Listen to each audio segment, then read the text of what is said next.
তাড়াতাড়ি তিনি জেলে যাবেন। তিনি শুধু নিজের বিপদ ডেকে আনেননি, এই পুলিশ অফিসারদেরও বিপদ ডেকে আনেন।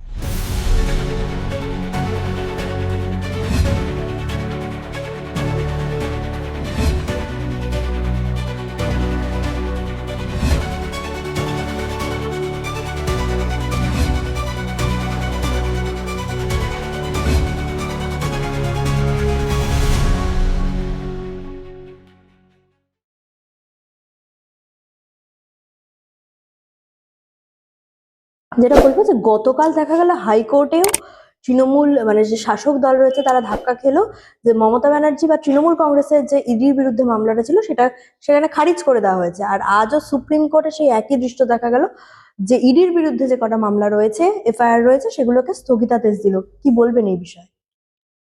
দেখুন, মমতা ব্যানার্জি অপরাধ করেছেন, ডিজি অপরাধ করেছে, সিপি অপরাধ করেছেন, তার সঙ্গে পুলিশ অফিসাররা অপরাধ করেছেন। আবার সেই পুলিশ অফিসাররা ইডির বিরুদ্ধে মামলা করছেন। তো সেটাতে স্থগিতাদেশ না দিলেই তো অন্যায় হতো। তো সুপ্রিম কোর্ট স্থগিতাদেশ দিয়ে ঠিক করেছে, এবং আমার ধারণা চূড়ান্ত পর্যায়ে আসলে এটা খারিজ করে দেবে, সেটাই স্বাভাবিক।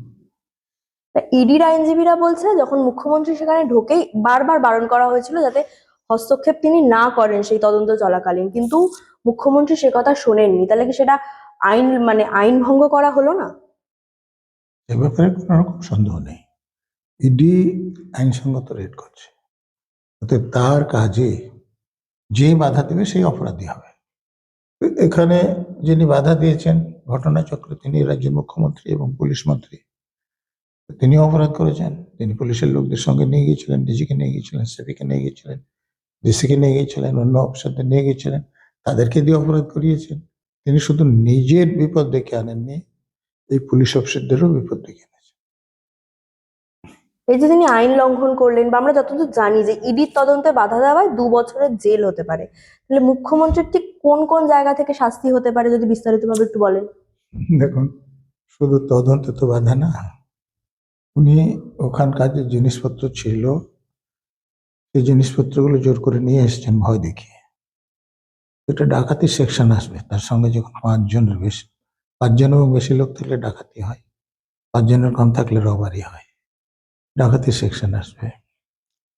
তিনি যে জিনিসগুলো নিয়ে এসছেন সেগুলো প্রমাণ লোপাটের জন্য 238 নম্বর ধারায় আসবে।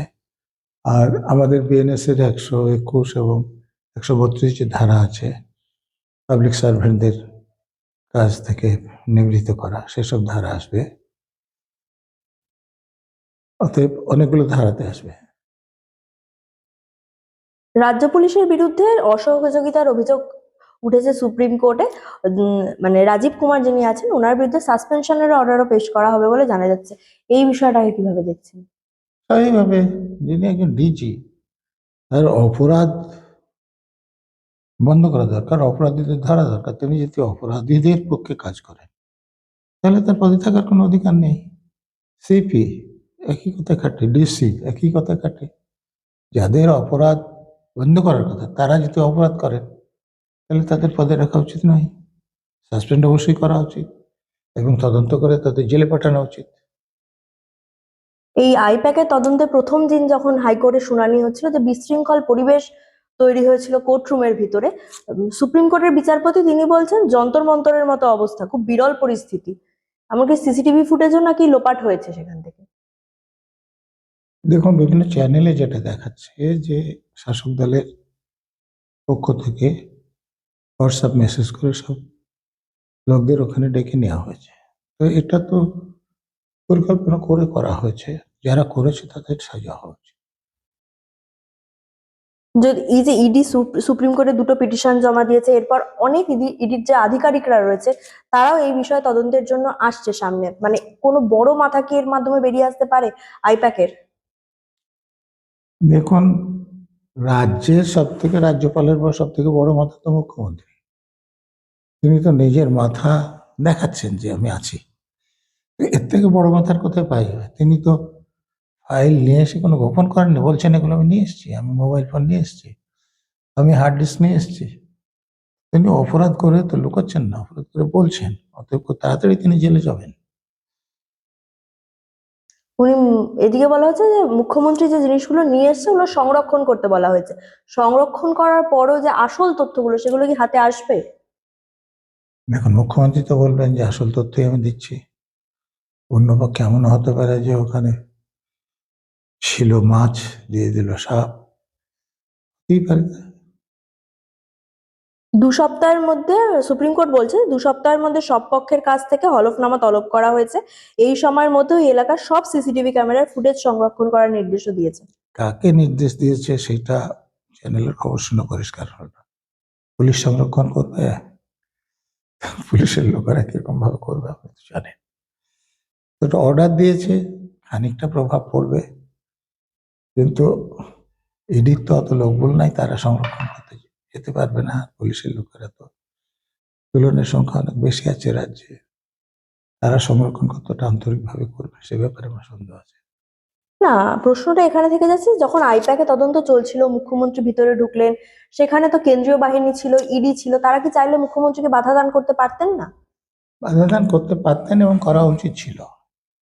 একদম করেননি সেটা আমি জানতে পারছি না, বা করলে কতটা করেছিলেন সেটাও আমি জানতে পারছি না। তো তাকে বাধাদান করা অবশ্য উচিত ছিল। তবে একটা জিনিস মনে রাখতে হবে যে এখানে মুখ্যমন্ত্রী গিয়েছিলেন, তার সঙ্গে পুলিশের লোকেরা ছিল, তাদের কাছে অস্ত্র ছিল। সেটা যদি অস্ত্রের কনফ্রন্টেশনে যেত তাহলে সেটা একটা খারাপ ব্যাপারও হতে পারত, এটা মনে রাখতে হবে। কল্যাণ বন্দ্যোপাধ্যায় তিনি বলছেন যে মমতার দোষ থাকতে অবিজেপি শাসিত রাজ্যগুলিতে কেন্দ্রীয় এজেন্সির তৎপরতা চলছে। কল্যাণ বন্দ্যোপাধ্যায় অনেক কিছু কথা বলেন, আমরা জানি না। ওনার দলের নেতারা স্লোগান দিয়েছিল, শুনেছেন? যে মাতাল তোমায় জানতে হবে, আগামীকে মানতে হবে। তো দলের লোকেরা যদি এরকম যাকে স্লোগান দেয়, আর কল্যাণ বন্দ্যোপাধ্যায় আইনজীবী, উনি রাজ্যপালের বিরুদ্ধে এফআইআর করেছিলেন। ওনার কি জানা নাই যে সংবিধানে 361 বলে ধারা আছে, সেখানে খুব পরিষ্কার বলা আছে রাষ্ট্রপতি এবং রাজ্যপালরা যখন পদে থাকেন তাদের বিরুদ্ধে কোনো ক্রিমিনাল কেস শুরু করা যায় না। এখানে কল্যাণ বন্দ্যোপাধ্যায় কি বলেছেন তার গুরুত্ব খুবই কম, তিনি নিজে তো আইন জানেন না। অন্যদিকে দেখা যাচ্ছে নন্দীগ্রামে অভিষেক বন্দ্যোপাধ্যায়ের সভা আছে, সেখানে তিনি 3000 পুলিশ নিয়ে গেছেন। একজন সাংসদ এত পুলিশ পায় কি করে? সাংসদ হিসেবে শুধু পুলিশ পাচ্ছেন না, তিনি রাজ্যের যিনি মুখ্যমন্ত্রী তার সঙ্গে তার সম্পর্কটা দেখুন। না হলে তিনি সাংসদই হতেন না, ওই সম্পর্ক না থাকলে উনি নেতাই হতেন না। উনি কোনো রাজনৈতিক আন্দোলন করে নেতা হননি, উনি ভাইপো বলে নেতা হয়েছে। তো ভাইপো বলে কোনো পুলিশ পাচ্ছেন। তো পিসি যখন পুলিশ মন্ত্রী তখন পিসির পুলিশ। আপনি দেখেননি অরূপ বিশ্বাসকে লিখেছে, দিদির পুলিশের কথা লিখেছে, এই যে পিসির পুলিশ। না মানে মুখ্যমন্ত্রীর সাথে আছে বলেই অভিষেক বন্দ্যোপাধ্যায় এখনো জেলের বাইরে, গ্রেফতার হয়নি। সে ব্যাপারে কোনো রকম সন্দেহ নেই, তিনি মমতা ব্যানার্জির ভাইপো বলেই নেতাও হয়েছেন, এমপিও হয়েছেন, এবং সেই জন্যই উল্টোপাল্টা বকার পরেও বাইরে আছে। একটু অন্য প্রসঙ্গে আসি, এসআইআর নিয়ে শাসক দল বারবার বিরোধিতা করছে, এমনকি এখনো মুখ্যমন্ত্রী একই কথা বলছেন যে যে নামগুলো বাদ গেছে, 58 লক্ষ নাম, সেই নামের ড্রাফট লিস্ট নাকি তারা পায়নি। অথচ আমরা সবাই দেখেছি যে নির্বাচন কমিশনের যে ওয়েবসাইট আছে সেখানে স্পষ্ট ড্রাফট লিস্ট রয়েছে, কি কারণে কার নাম বাদ যাচ্ছে সমস্তটা রয়েছে। দেখুন, একটা গল্প শুনেছিলেন না, যে তোকে খাবো কারণ তুই জল ঘোলা করেছিস, বলে যে সময়ের কথা বলছি তা আমি ছিলাম না, বলে তাই তোর বাপ করেছে। তো রাজ্যের শাসক দলের এসআইআর এর বিরোধিতা করতে হবে। অতএব তারা কারণ না থাকলেও সেই কারণটা বের করছে, তাদের বিরোধিতা করা যায়। মানে ইতিমধ্যে কিছু নাম বাদ গিয়েছে, বাকি যারা আছে তাদের নাম বাদ যাওয়া, যাদের কথা যাতে বাদ না যায় তার জন্য। অভিষেক বন্দ্যোপাধ্যায়কে দেখা যাচ্ছে যে বারবার তিনি 2জন 3জন বা 10জনকে নিয়ে ওনার যে র্যাম্প শো হয় সভায়, সেই র্যাম্প শোয়ে হাঁটছেন, যেই 10জনের নাম নাকি মৃত ভোটার লিস্টে এসছে। এটা কি সাধারণ মানুষকে ভুল বোঝানোর চেষ্টা? সে ব্যাপারে কোনো রকম সন্দেহ নাই, এটা পরিকল্পনা মাফিক করা হয়েছে, এটাও হতে পারে। কারণ দেখুন, নির্বাচন কমিশন বলতে দিল্লিতে 3জন নির্বাচন কমিশনার আছে, এখানে একজন সিইও আছেন, অন্য যারা কাজ করেন সকলে রাজ্য সরকারের লোক, যেমন ডিস্ট্রিক্ট ইলেকশন অফিসার ডিএম নিজে। ইআরও সাধারণত সাব ডিভিশনাল অফিসার। তো একদম উপর থেকে নিচ পর্যন্ত সব রাজ্য সরকারের অফিসাররা কাজ করে। তো যিনি বিএলও হিসেবে কাজ করছে তার সঙ্গে তো রাজ্যের শাসক দলের সম্পর্ক ভালো। অতএব শাসক দলকে সুবিধা করার জন্যে এরকম কিছু নাম, বেঁচে আছেন তাকে মরা লোক বা মরে গেছেন তাকে বাঁচা লোক, তারা করতেই পারেন। তো এটা নির্বাচন কমিশনের উচিত, কোন বিএলও সেটা করেছেন, করে সেই বিএলওকে সাজা দেওয়া, তাহলে র্যাম্পে হাঁটানো লোকেরা টের পাবে। হ্যাঁ, আপনি যেটা বললেন যে বিএলও রাজ্য সরকারের মানে অধীনে কাজ করে, কার্যরত। নির্বাচন কমিশনে স্থায়ী তো লোকজন নাই, সেই জন্য আইনে বলা আছে নির্বাচন কমিশন রাজ্য সরকার বা কেন্দ্র সরকারকে যে যে লোক দিতে বলবেন সেগুলো তারা দিতে বাধ্য। কেন্দ্র সরকার কর্মচারীদের রাষ্ট্রপতি এবং রাজ্য সরকার কর্মচারীদের রাজ্যপাল তাদেরকে দিয়ে দেবেন, এবং তারা যদি লোকাল গভর্নমেন্টের লোক হন, কর্পোরেশন, পৌরসভা বা পঞ্চায়েত, তাহলে তারাও দিয়ে দেবে, এটা বলা আছে। তো তারা চেয়েছে, দিয়েছে। এই যে দেখুন 12 ময় নাই যে দুজন WBCS এবং আরো 3জনকে সাসপেন্ড করা হয়েছে, তাদের বিরুদ্ধে এফআইআর করতে বলা হয়েছিল। তাদের বিরুদ্ধে অভিযোগ কি? যে যার নাম তালিকা ওঠার কথা তাদের নাম তালিকা তুলে দিয়েছে, তো তাদের বিরুদ্ধে রাজ্য সরকার এফআইআর করছে না কেন? মানে তারাই তো তুলতে বলেছেন, এফআইআর করতে তো একটু কষ্ট হবেই। না, যখন বিএলও যখন রাজ্য সরকারের লোক, তাহলে যখন মাইক্রো অবজারভার আসছে বাইরের রাজ্য থেকে, যারা কেন্দ্রীয় সরকারের অধীনস্থ কর্মরত, তাহলে তাদেরকে কেন বলা হচ্ছে তারা বিজেপির দলদাস? দেখুন, এটা বলছে রাজ্যের শাসক দলের লোক। রাজ্যের শাসক দলের হয়ে যারা কাজ করছে তারা দলদাস নয়, তারা নিরপেক্ষ। আর যারা তাদের বিপক্ষে কাজ করছে তারা অন্য দলের দলদাস। স্বাভাবিক, এটা তাদের পরিভাষা,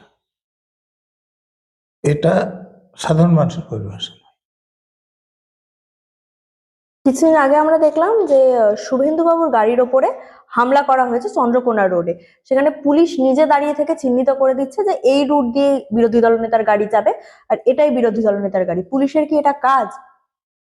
না, পুলিশ যেখানে নিরাপত্তা দিতে পারবে সেই রুট দিয়ে যেতে বলতে পারে, এটা পুলিশের কাজ হতে পারে।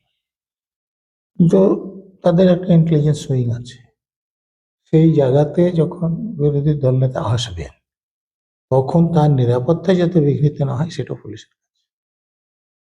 তারা সেটা করতে ব্যর্থ হয়েছে, তারপরে তাদের ডিউটি পালনে তারা ব্যর্থ। শুভেন্দুবাবু যখন অভিযোগ করতে গেছিল পুলিশ এফআইআর নেয়নি, কিন্তু তৃণমূল যখন পাল্টা অভিযোগ করতে গেল শুভেন্দুবাবুর বিরুদ্ধে, সেই অভিযোগ এফআইআর পুলিশ নিল। পুলিশ দ্বিচারিতা করছে কেন এরকম? পুলিশ তো নিরপেক্ষ থাকার কথা পুলিশের। কারণ এখানকার পুলিশ কোথায় থাকবে, তার প্রমোশন হবে কিনা, ভালো জায়গায় অসাদায় জায়গায় পোস্টিং হবে কিনা, এটা তো মমতা ব্যানার্জি ঠিক করে, শুভেন্দু অধিকারী নয়। সেই জন্যে একদম শেষ প্রশ্ন, মানে পুলিশের যা কাজকর্ম আমরা দেখছি, এইভাবে পুলিশকে দিয়ে ভোট করানো বা সাধারণ মানুষ কি পুলিশের ওপর আর আস্থা রাখতে পারবে যে পুলিশ আমাদের নিরাপত্তা দেবে? সাধারণ মানুষ এখন কি আস্থা রাখে? শাসক দলের লোকেরা আস্থা রাখে। শাসক দলের লোকেরা মনে করে যে পুলিশ খুব ভালোভাবে কাজ করছে, কিন্তু সাধারণ মানুষও আস্থা রাখে না। আর যারা বিরোধী রাজনীতি করে তারা তো রাখেই না। তারা মনে করে যে পুলিশ শাসক দলের দলদাস হয়ে গেছে। অসংখ্য ধন্যবাদ। তদন্ত পরিচালনা করার জন্য আবেদন জানিয়েছে। আইনের প্রভিশন আছে, যদি এটা চেয়ে থাকে কিছু নয়, এই বিষয়ে যদি কিছু আরো বলার থাকে সেটা ওনাদের মুখপাত্র বলবেন। ওনারা কিভাবে তদন্ত চেয়েছেন, তার কি আইনি ব্যাখ্যার কি করতে পারেন সেটা আদালত বুঝবেন, ইডি বুঝবেন। না, এই যে পশ্চিমবঙ্গে হ্যাঁ, হতে পারে, এরকম হয়। এটা হয়েছে আগে। হ্যাঁ। এই ক্ষেত্রে সেটা তো মুখ্যমন্ত্রীর নাম জড়িয়ে বা ব্যবস্থা করা হচ্ছে। মানে রাজ্য পুলিশের উপর আস্থা রাখতে আমরা মমতা বন্দ্যোপাধ্যায়, আমাদের মাননীয় মুখ্যমন্ত্রী মমতা বন্দ্যোপাধ্যায়ের মতন প্রতিভাধর নই যে এখান থেকে বসে অনেক কথা বলতে পারবো। যেটা আসবে কাগজে এবং কলমে তখনই আমরা তার উত্তর দেবো। হাইকোর্টে গোলমাল, যেটা নিয়ে আপনিও সরব হয়েছিলেন, যে হাইকোর্টে যে গোলমালটি 9 জানুয়ারি আমরা দেখেছিলাম, সেই প্রসঙ্গে মন্তব্য করার সময় ইডির আইনজীবী হোয়াটসঅ্যাপ চ্যাট দেখিয়ে তিনি জানান যে শুনানি ভেস্তে দিতে লোক জড়ো করা হয়েছিল, এবং বিচারপতি তাতে বলেন যে আদালতকে কি তাহলে যন্তর মন্তর বানানোর চেষ্টা করা হচ্ছিল? না না, সেদিনের অর্ডারটা দেখবেন, আদালত পরিষ্কার বললেন যে আমি শুধুমাত্র থামানো মানে এরকম ঢোকাটাকে বন্ধ করার কথা শুধু বলিনি, আমি থামার জন্য অনুরোধ করেছিলাম। আর একটু হলে বোধহয়, এটা লেখা নেই কিন্তু যেটা আমাদের ওই সময় পরিস্থিতি দেখে যা মনে হয়েছিল যে বোধহয় ম্যান হ্যান্ডেলড হয়ে যেতেন জজ সাহেব নিজে, সেই জন্য ওখানে শুনানি বন্ধ করা ছাড়া আর কোনো উপায় ছিল না। তো এইরকম পরিস্থিতি যেখানে যেখানে কোনো পরিস্থিতিই নেই বিচারের, সেখানে কি কথা বলা যেতে পারে? ঠিকই আছে, বাইরের থেকে যদি তদন্ত হয় হবে। পুলিশের 3 উচ্চপদস্থ কর্তা, ডিজি, কলকাতা পুলিশের সিপি, ডিসি সাউথ, এদের 3 জনের বিরুদ্ধে ব্যবস্থা নেওয়ার জন্য আর্জি জানিয়ে আজকে ইডি একটি আবেদন করে। একদিকে যেমন আদালতে করা হয়, তেমনি আদালতের মাধ্যমে অ্যাকশন নেওয়ার জন্য জানিয়েছে। দেখুন তার কি মানে অর্ডার হবে সেটা তো আমি এখান থেকে বলতে পারবো না, যে মাননীয় জজ সাহেবরা বুঝবেন। কিন্তু মুশকিল হচ্ছে এই রাজ্যের মানুষ আর পুলিশের উপরে ভরসা রাখতে পারছেন না। আপনাদের হয়তো মনে থাকবে আরজিকর কাণ্ডের সময় একজনকে দেখিয়ে বলেছিলেন উনি হচ্ছেন ফিঙ্গারপ্রিন্ট বিশেষজ্ঞ। উর্দি পড়া পুলিশ, রোজ আপনারা প্রেস করতেন, আবার আপনাদের কারুর উপর আবার রেগেও গেছিলেন তিনি, একদিন প্রেস বন্ধ ছিল। তারপরে দেখা গেল তিনি ফিঙ্গারপ্রিন্ট নয়, লোকে একটা কি বিশেষজ্ঞতাকে বলতে রইল, মানে তিনি কেউই নন, কিছুই নন। তো এটা তো স্বাভাবিক। আর ওই যে আয় আয় সবাই চলে আয়, এটা তো যে কোনো অপরাধের ক্ষেত্রেই দেখা যায়। আপনারা আরজিকর কাণ্ডের সময় দেখেননি যে বর্ধমান থেকে সকালবেলা একজন চলে এলেন, তারপরে বীরভূম থেকে একজন চলে এলেন, মেদিনীপুর থেকে একজন চলে গেলেন। যে কোনো অপরাধকে চাপা দেওয়ার জন্য যা যা প্রশাসনিক পদক্ষেপ ঘুরিয়ে নেওয়া যায় এবং প্রশাসনকে ব্যবহার করা যায়, সেগুলো সবই ওরাই করেছে। মমতা বন্দ্যোপাধ্যায় বলেছেন একজন সেনার অফিসার কোর্ট উইলিয়ামে বসে বিজেপিকে সাহায্য করছেন এসআইআর এর কাজে। মমতা বন্দ্যোপাধ্যায় এরকম অনেক কথা বলেন, সব কথায় গুরুত্ব দেওয়া যায় না। এবারে ওই মমতা বন্দ্যোপাধ্যায় কথাঞ্জলি লিখেছেন, এবারে তারপরে কথাঞ্জলি পার্ট 2-তে আমরা ওগুলো ছাপিয়ে দেব যাতে ওনাদের সুবিধে হয়। তখনও জাগো বাংলা স্টলের জন্য আমরা আপত্তি করব না, কেন সরকার তখন আমাদের থাকবে। 26-এর বইমেলাতে আপনারা ওই বই পেয়ে যাবেন। লাস্ট কোশ্চেনটা কি ছিল? মমতা বন্দ্যোপাধ্যায়ের বক্তব্য ওই যে ফটো ঠিক আছে, থ্যাংক ইউ।